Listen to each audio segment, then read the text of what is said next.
sa inyo na nagturo sa Singapore. Tapos naghiwalay kami nung pandemic. Yung hiwalay namin, hindi talaga as in personal. Naghiwalay hindi kami nagkita.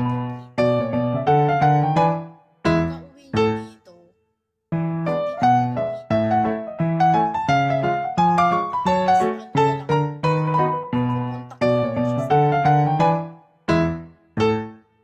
Yung ikakasal na siya. Nagpaalam siya sa parating. Usap kami sa phone. Talagang iyakan kasi syempre magpapakasal na siya sa iba. Tapos ako na umahas sa kanya na maghihiwalay kami. Tapos hindi pala kami pareho. Hindi kami pareho ng iniisip. So, ayun.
Parang gusto niya lang siya lang ng siya.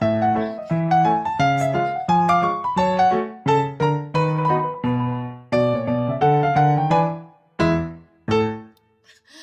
ganun.